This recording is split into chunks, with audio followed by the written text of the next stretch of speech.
മലയാള cinema രംഗത്ത് ഏറെ ആവേശത്തോടെ ഉറ്റുനോക്കുന്ന ചിത്രമാണ് എമ്പുരാൻ. 4 വർഷത്തിനൊടുവിൽ ലൂസിഫറിൻ്റെ രണ്ടാം ഭാഗം എത്തുമ്പോൾ ഒരുപാട് ചോദ്യങ്ങളും ആശങ്കകളും പ്രേക്ഷകരുടെ ഉള്ളിലുണ്ട്. മലയാള സിനിമയുടെ ബ്രഹ്മാണ്ഡ ചിത്രമായിരിക്കും എമ്പുരാൻ. അതേപോലെ ലൂസിഫറും ഇന്നും ഒരു അത്ഭുതമാണ്. കൈരളി ചാനലിലെ പഴയൊരു അഭിമുഖത്തിനിടെ ലൂസിഫറിലെ കഥാപാത്രത്തെക്കുറിച്ച് മഞ്ജു വാര്യർ സംസാരിക്കുന്നുണ്ട്. വീണ്ടും ഈ വീഡിയോ വൈറലാകുന്നു. എനിക്ക് വളരെ സന്തോഷമായിരുന്നു. രാജു ഇങ്ങനെ സിനിമ സംവിധാനം ചെയ്യുന്നുവെന്നും ലൂസിഫർ എന്നാണ് സിനിമയുടെ പേരെന്നും കേട്ടപ്പോൾ ഒരുപാട് സന്തോഷമുണ്ടായി. രാജുവിന് സംവിധാനത്തിനോടുള്ള താല്പര്യം എല്ലാവർക്കും അറിയാവുന്നതാണ്. രാജു തന്നെ അഭിമുഖങ്ങളിലൂടെ വ്യക്തമാക്കിയിട്ടുമുണ്ട്. തീർച്ചയായും രാജു സംവിധാനം ചെയ്യുന്ന ഒരു പ്രൊജക്റ്റ് അത്രയും പെർഫെക്റ്റ് ആയിരിക്കുമെന്നതിൽ സംശയമില്ല.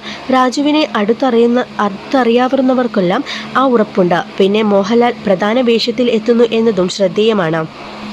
ലൂസിഫറിലേക്ക് എത്തുന്നതിന് മുന്നേ ഞാൻ വ്യക്തിപരമായി രാജുവിനോട് അടുപ്പം സൂക്ഷിച്ചിരുന്നില്ല. എങ്കിലും ഒരിക്കൽ ഒരു സിനിമ സംവിധാനം ചെയ്യുമെന്ന് എനിക്കും ഉറപ്പുണ്ടായിരുന്നു. എന്നാൽ ഞാനും ആ സിനിമയുടെ ഭാഗമാവുമെന്ന് ചിന്തിച്ചിട്ട് പോലുമില്ല. അതിനാൽ തന്നെ രാജു ലൂസിഫറിലേക്ക് വിളിച്ചപ്പോൾ ഞെട്ടലുണ്ടായി. എന്നാൽ വെറും ഒരു കഥാപാത്രമായിരുന്നില്ല. പ്രിയദർശിനി എന്നത് സിനിമ റിലീസായപ്പോൾ തന്നെ മനസ്സിലായി. അത്രയും ശക്തിയായ സ്ത്രീ കഥാപാത്രം തന്നെയായിരുന്നു രാജു തന്നത്.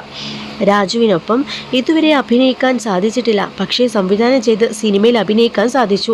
മഞ്ജു വാര്യർ പറയുന്നു, സിനിമയിൽ എത്തിപ്പെടുമെന്ന് പണ്ടേ ഉറപ്പായിരുന്നു. എന്നാൽ അതിന് ഏറ്റവും സഹായകരമായത് നൃത്തമാണ്. യൂത്ത് ഫെസ്റ്റിവൽ കഴിഞ്ഞിട്ട് ഒരു മാഗസിനിൽ കവർ ഫോട്ടോ വന്നപ്പോഴാണ് സല്ലാപത്തിലേക്ക് മഞ്ജു വാര്യരെ വിളിക്കുന്നത്. പിന്നീടാണ് ചരിത്രമായത്.